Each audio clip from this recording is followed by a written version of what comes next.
All right, so have you ever heard about this crazy case?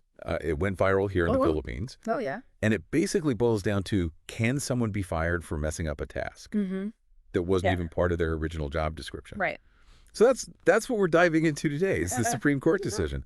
Um, and, I think a lot of people were really surprised at how this seemingly simple question, like, really blew up, led to years of, Legal battle. yeah, legal battles, exactly. Years of it, And it really touched on some fundamental employee rights. for sure. So we're going to untangle this story of Angelino Guerrero. Okay. He was a technician at a broadcasting company. Mhm. And we're going to, see what lessons we can learn from his experience, what happened to this guy. Yeah, this case, Intercontinental Broadcasting Court v. Guerrero, Okay. GR no, 229013. It was decided on July 15th, 2020. Okay. And it's not just about this one guy losing his job.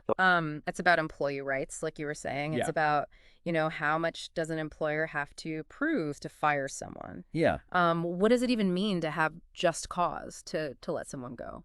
Okay, so let's back up a little bit. Tell us about Angelino Guerrero. Sure. He's a technician, you said, at IBC 13. Yeah, he was a technician there, and he'd been there for 27 years. Oh, Which, as you said earlier, that becomes a really big deal later on. okay.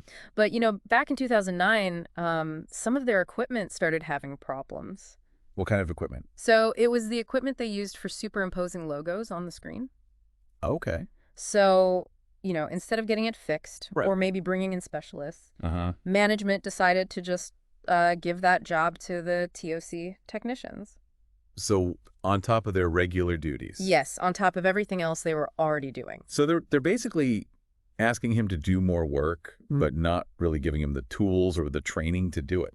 And that's exactly it. I mean, they did say that, if there's a conflict, his main duties would come first. But still, imagine the pressure, right? Yeah, I mean, that's a lot to handle. So now fast forward to July 2012. Okay.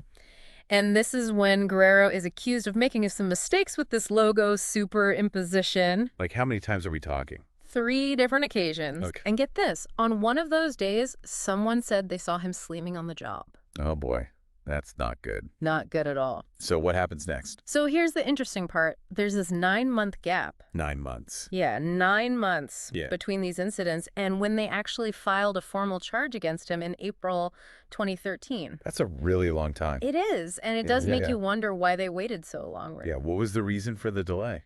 Who knows, but it definitely raises some questions about what was really going on. So eventually Guerrero gets a chance to defend himself. Right. What does he say about all of this? So his argument is that, well, first of all, they didn't train him properly for this extra work. Okay. And he said he didn't have the right guides or cue sheets, So he's saying he was set up to fail.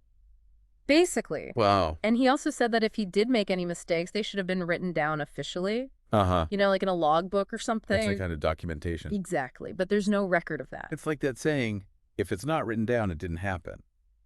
That's right. So is that all? Well, no, it gets a little more complicated. Oh, no. So on top of the logo issue, they also accused him of messing with his time records back in November of 2012. Time records. Yeah, like clocking in and out. Okay. And they said he was late the next day, too. So they're really piling it on. It seems that way, but of course Guerrero denied doing anything wrong with his time card. What did he say happened? He said there was a last-minute shift change, Hmm. and nobody told him about it. So that's why his times were off. Okay. So we've got these accusations about the logos, the time card, Right. and this whole backdrop of a guy who's been there forever suddenly having to do this new job he wasn't prepared for. It's a mess, and this is where the legal fight really kicks off. And who wins the first round? Well, the first round goes to IBC 13. Oh, so the company. Yeah, the labor arbiter sided with them, Okay. basically saying that Guerrero's actions, especially this alleged time card thing, Uh-huh. were enough to justify firing him. Wow. So 1 point for the employer. But this is just the beginning. So this isn't the end of the story. Not even close. Guerrero decides to appeal the decision. Okay. And that takes us to round 2 at the National Labor Relations Commission. The NLRC. Yep, that's them. Yeah. So what do you think they decided? Let me guess, they sided with the company too. You got it. They upheld the original ruling, so now it's 2 strikes against Guerrero. Oof, that's tough. But don't worry, the story's not over yet. He takes his case to the Court of Appeals. Okay, so this is like the final appeal. It is, in this case. And What happens? This is where things get really interesting. Okay, I'm on the edge of my seat. So the Court of Appeals, they actually overturn the previous decisions. What? Are you serious? They sided with Guerrero. They did. Wow, why? They said there wasn't enough solid evidence to prove that he was grossly negligent or that his actions were serious enough to justify firing him. So after 2 losses, he's back in the game. Exactly. The case is alive and kicking. So this local technician's fight for his job, it's now going all the way to the top. That's right. The Supreme Court of the Philippines. This is huge. It is, and that's what sets us up for what becomes a landmark decision for employee rights in the entire country. This is incredible. It really is. Welcome back. So before the break, we were talking about the Guerrero case and how it ended up at the Supreme Court. Right. The highest court in the land. And this is, for a lot of Filipinos, this is it. This is the final word. It is, and I think a lot of people were watching this case really closely. Oh, yeah. Because it wasn't just about Guerrero anymore, It was about how the Supreme Court was going to interpret the law in a case that a lot of people could see themselves in. Right, because, who hasn't messed up at work at some point? Right, exactly, and that's what made this case so interesting, legally speaking. So what was the big question the Supreme Court had to answer? Well, they had to decide if what Guerrero did, if his actions, amounted to gross negligence or serious misconduct. And those are the legal terms for, being fired, right? Under Philippine law, those are grounds for termination. So it's not just about making a mistake. It has to be something more serious than that. Exactly. And the court really had to define what those terms mean in practice. Like, how high is that bar for an employer to prove those things? Right. And that's where this idea of proportionality comes in, which was a big part of the Supreme Court's decision. Okay, so tell me more about that. So they weren't saying that Guerrero did nothing wrong, but they were saying that any punishment, any disciplinary action, it has to be proportionate to what he actually did. Okay. And they said you have to look at the employee's history, the whole situation. So in this case, they looked at his 27 years at the company, the fact that he didn't have any other major issues. Right. And they said, okay, these alleged mistakes were connected to this new task that he wasn't even hired to do. Right. It's like they were saying you can't just throw away decades of someone's work over a few mistakes. Especially if those mistakes were made in a situation that maybe wasn't even fair to begin with. Exactly. I think a lot of people felt that way. Like, nobody wants to feel like their job is on the line. Yeah, especially if you've been doing a good job for a long time. And, on top of all that, the court also pointed out that IBC 13 didn't even give Guerrero the right training or resources to do this new logo job. It's almost like they wanted to fail. Yeah, set him up for failure and then punish him for it. And that brings us back to the documentation issue, right? Yeah. Like, there wasn't really any clear record of what happened. Oh, absolutely. And the Supreme Court really emphasized how important documentation is in the workplace. Makes sense. It's not just about protecting yourself legally. Right. It's about setting employees up for success, like you said before. Exactly. And the court was basically sending a message to employers, like, you can't just dump extra work on someone, not give them the support they need, and then blame them when something goes wrong. Okay, so after all this back and forth, all these different courts, what did the Supreme Court decide? Well, in the end, they sided with Guerrero. They did. They did. They upheld the Court of Appeals decision. Oh, wow. They said that IBC 13 didn't prove gross negligence or serious misconduct. So Guerrero won after all those years. He did. What a story. It really is. And, it's not just about him. This decision has implications for so many other employees. It's a precedent, right? It is. The Guerrero case sets a precedent for employee rights here in the Philippines. So employers have to be more careful now, make sure they're treating their employees fairly. Absolutely. They have to have clear job descriptions, provide the right training, and have fair procedures for any disciplinary action. So it's a win for employees, but it's also a chance for employers to improve their own practices, create a more balanced work environment. It's all about finding that balance.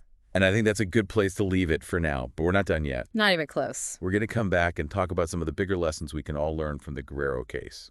And we want to hear from you, too. What do you think about all of this?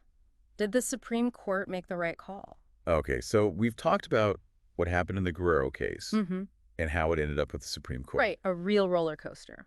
It is. But now I want to kind of zoom out a little bit. Okay.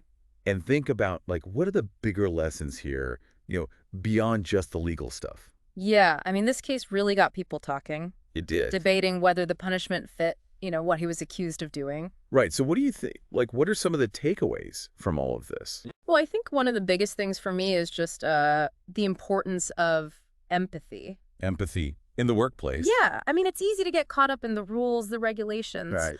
But we have to remember we're dealing with people here. Real people with real lives. Exactly. And those lives are affected by these decisions. So it's not just about, like, checking boxes and following procedures. No, it's about understanding that people make mistakes. Right. And especially when they're put in tough situations, like Guerrero was.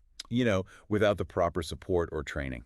And I think the Supreme Court, in their decision, they kind of acknowledged that human element. Mm-hmm. They looked at his history, his years of service, and they said, we can't just ignore all of that because of a few missteps, especially when he was put in a difficult position. So it's like a reminder to be more understanding, whether you're a manager or an employee. Right, trying to see things from the other person's perspective. I think that would make any workplace a better place to be. Absolutely. And, another thing that really stands out to me is the whole idea of legal precedent. Precedent meaning? So the Supreme Court's decision in this case doesn't just affect Guerrero. It sets a standard that other courts will look at in the future. So it could change how things are done in other cases? It could. And that's why these cases, even if they seem small at first, they can have a ripple effect. It's like that butterfly effect thing. Exactly. One small change can have huge consequences. So for employees, this case is like a reminder to know your rights. Yeah, what are the rules around getting fired? What's considered a good reason? Right, and what can you do if you think you've been treated unfairly? And for employers, I guess it's a wake-up call to make sure their own policies are up to date. Make sure they have clear job descriptions, good training programs, fair disciplinary procedures. It's all about finding that balance. Exactly, protecting employees and making sure the business can still run smoothly. So we've covered a lot of ground today. We've really gone deep into this case. But at the end of the day, it's just our interpretation. Right. We want to hear from you. Yeah. What do you think about all of this? Did the Supreme Court make the right decision? What lessons do you think we can learn from the Guerrero case? Head down to the comments and let us know. We love hearing your thoughts, your perspectives. It's all about the conversation. And if you enjoyed this deep dive, hit that subscribe button so you don't miss out on the next one. We'll be exploring another fascinating case. Something that really gets us thinking. So until then, keep learning, keep questioning, and keep diving deep. See you next time.